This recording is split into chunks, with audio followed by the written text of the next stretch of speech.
Hi, and welcome again to the CDFM study group. I am Helen Thomas, and today we are going to finish up with CDFM Module 1.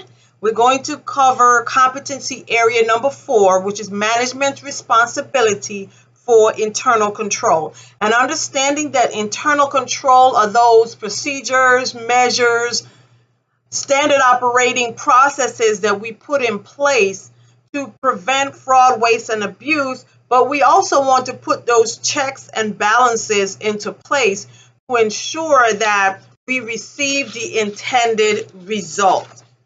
So let's look on page 1.4.6, which lists the various guidance that is used to develop our internal control processes. So first, we have the Federal Managers Financial Integrity Act of 1982. We also have OMB Circular, and we've talked previously about OMB Circulars, Office of Management and Budget. And remember, those documents are the guidance received from the Office of Management and Budget, telling us, Department of Defense, Army, Navy, Air Force, and so forth, what is expected of us. But when it comes to internal control, you have the law, the Federal Managers Financial Integrity Act of 1982. You have OMB Circular A123, and the other OMB Circular we've talked about is OMB Circular A11, which is Budget Execution, brain cramp. And then you have OMB Circular A76 when we talked about commercial activity and we talked about contractors doing the job versus a government entity doing the job. So those are your circulars. We also talked about the DOD's Managers Internal Control Program, DODI 5010.40. That's the DOD level SOP or document that deals with internal control. Also look where it says in the third paragraph on page 1.4.6, where it says the Federal Managers Financial Integrity Act requires the U.S. Government Accountability Office, that's the GAO, and remember we've talked about GAO, that's the independent agency. It's an auditing agency that works directly for Congress. And so the standards for internal control from the GAO is also known as the GAO Green Book. That's going to become important because as we talk about other portions of the budget and resource management processes and environment, we're going to talk about the GAO Red Book and the GAO Yellow Book. But when it comes to internal control, the GAO Green Book deals with internal control. So make sure you review those 4 documents because those are things that's going to be reoccurring as we go through Module 2 and Module 3 also. And they're talked about a little bit more on page 7 over to page 9. And it gives you the actual descriptions and responsibilities that fall under each one of those regulations. All right, let's look on page 1.4.10. That gives you some more information on the Green Book. And it defines the internal control measures and standards that are expected of each financial management environment.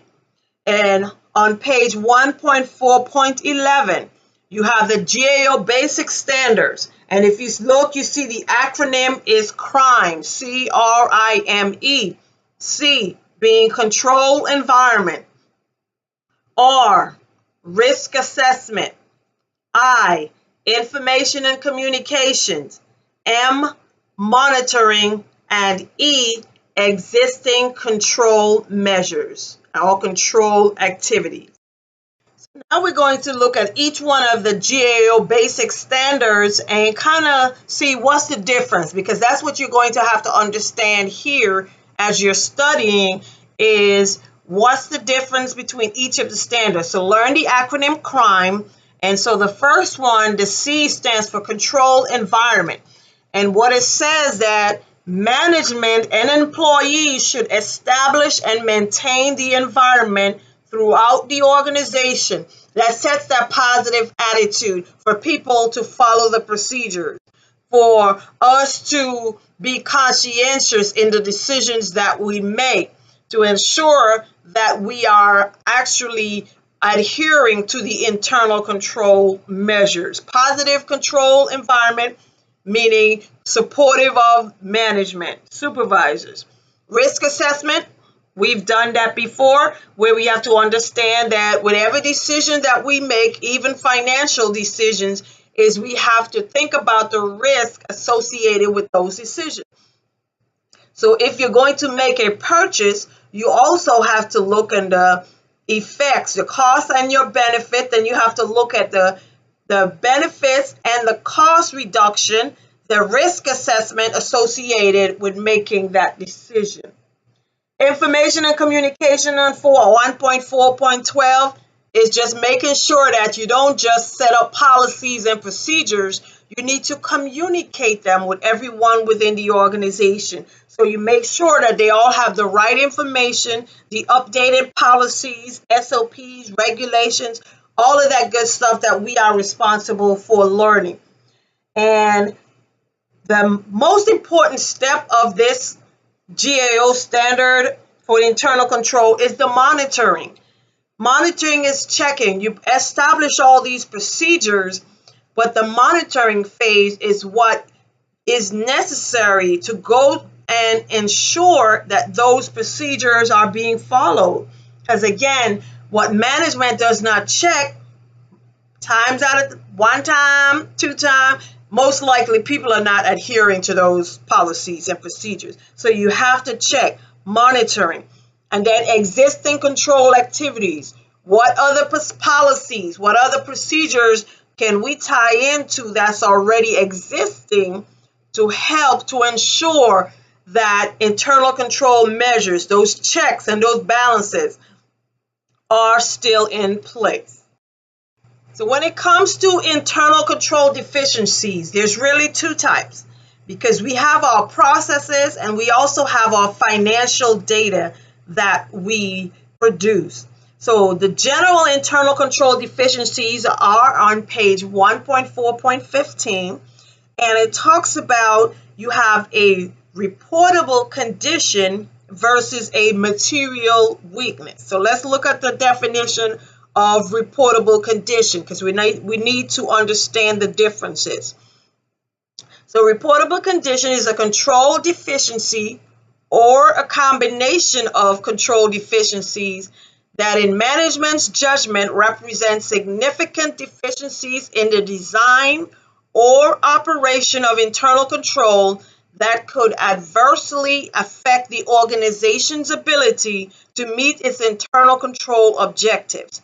Reportable conditions will be internally tracked and monitored within the agency. So these are processes that we have in place internal to our organization that we need to ensure that they are conducive to producing the necessary results or the intended results.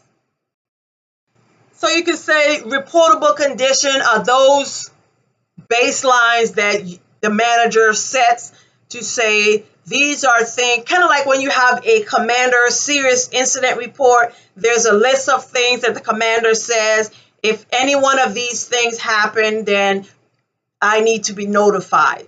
Reportable condition. But on the other hand, on page 15, you also have material weakness. And these are typically incidences or processes that we see in place that no matter how much internal control measures we put in place, the results are still ineffective. And it could be because of a material weakness. As you see the definition, a reportable condition that the agency head determines to be significant enough to be reported outside the agency shall be considered a material weakness and included in the annual Financial Managers Financial Integrity Act Assurance Statement and reported in the agency's annual performance and accountability report. So we're going to look at those reports in a little bit. So based on the Financial Managers Financial Integrity Act of 1982, it states that managers or agencies need to submit these annual statement of assurance. And this basically means they have been doing their own checks and balances. They have procedures in place to avoid fraud, waste, and abuse. They have checks and balances in place to ensure that the same person that input a transaction is not the same person certifying or paying out those transactions. So those are the kind of things that we're responsible for doing. Over on page 16, now we're looking at the internal control deficiencies for financial reporting. And the difference you see from the general to the financial is on the financial side, there are three types of deficiencies: a control deficiency, a reportable condition, and a material weakness. So the definitions are the same for the reportable condition and the material weakness.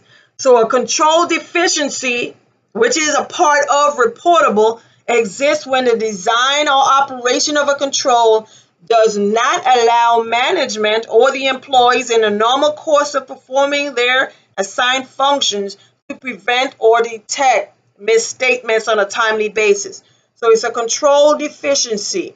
It's a normal process that we are responsible for following, but yet the result is still not giving us the confidence we need to ensure that we can avoid errors in our calculations. And so you can read through page 16, 17, how you correct those. They give you more definition on page 18 about material weakness. And also on page 19, it talks about material weakness. So there's a material weakness as far as the overall government, and then DOD specific level DOD material weakness. So page 19, when a weakness is serious enough to merit OSD, Office of the Secretary of Defense, attention, or exists in a majority of DOD components. So is it an Army problem? Is it a Department of Defense problem? Is it an installation problem? Is it an Army command? Is it a MACOM issue? Is it a component? So as you look on page 19, that's where it's specific to. DOD component, Army, Navy, Air Force, major command, and the installation level. So you're looking at what level does that weakness or deficiency affect. All right, let's move over to page 1.4.21. And now we're going to talk about the reporting. As we mentioned earlier, the Financial Managers Integrity Act of 1982 says that agencies need to report annually on their internal control processes. So if you look on 21, under reporting on internal control, it says DOD components are required to submit their annual statement when? You are correct, 1 October of each year. So by 1 October, their annual statement of assurance must be submitted.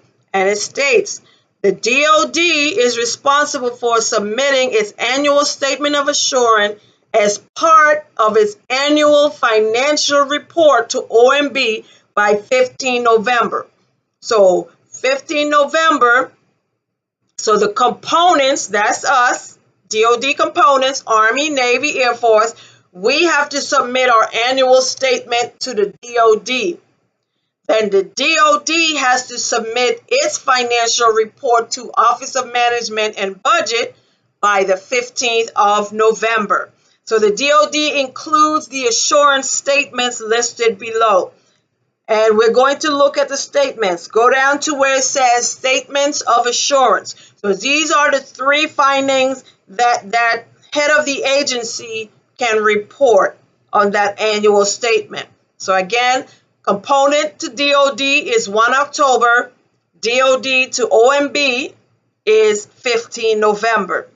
So the three statements: an unqualified statement of assurance. Now, by the normal human ears, you hear the word unqualified, you might think, well, that means my procedures are not good.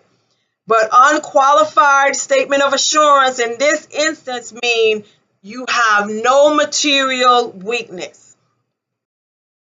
So you can look at an unqualified statement of assurance. It says, I have nothing that qualifies to be a deficiency. That's my statement of assurance.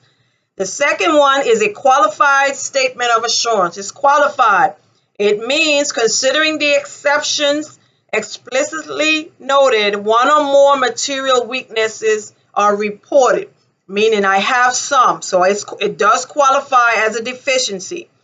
And the third statement is a statement of no assurance. And what you're saying as the head of the agency is no processes in place or pervasive material weaknesses.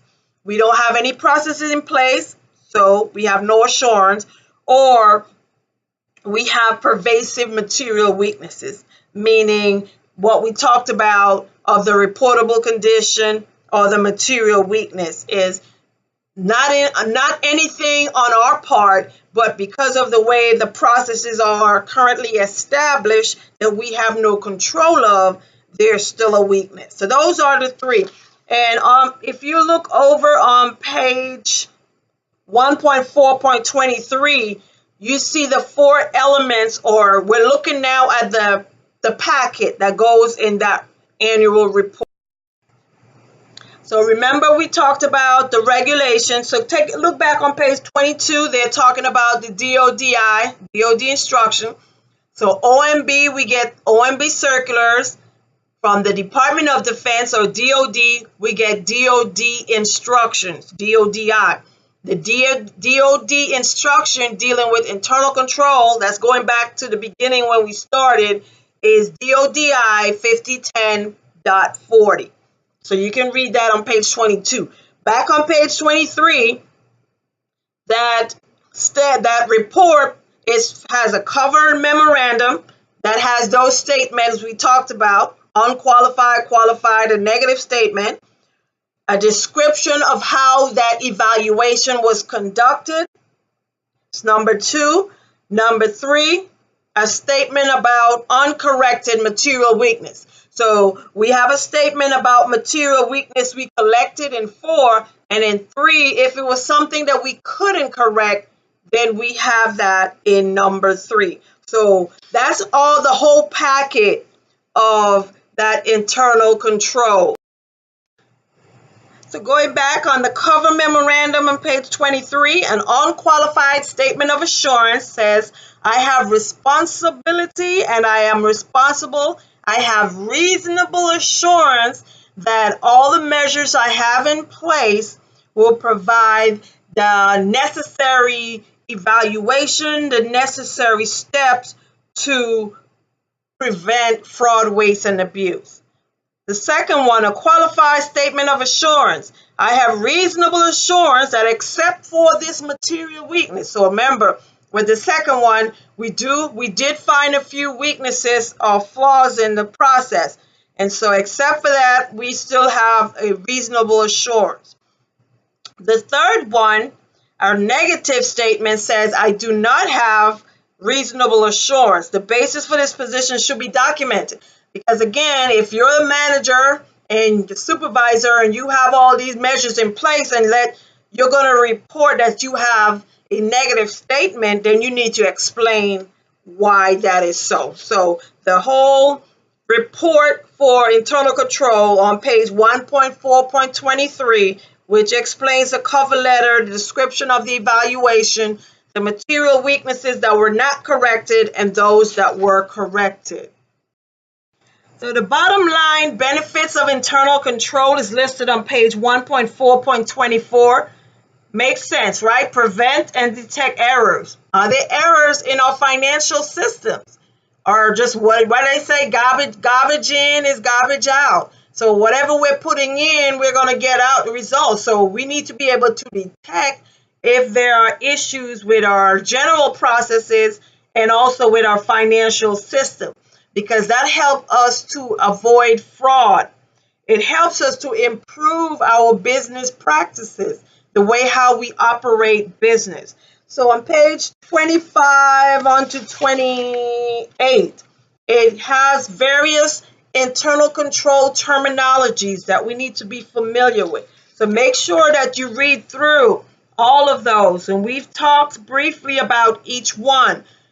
Remember, even though GAO was not mentioned as much in detail, is that Congress established the rules, the do's and don'ts, the limitations on these appropriations or funds, and they have the GAO is that internal, or that you could say external government entity that works directly for Congress. So they are independent auditing agency that works directly for Congress to check to make sure that we are following the limitations that Congress has established upon us utilizing the limited funds that we were entrusted with. So this concludes the module 1 of the CDFM Certified Defense Financial Manager exam. And this topic was on management's responsibility for internal control. I will see you next time as we begin the next section. Thank you.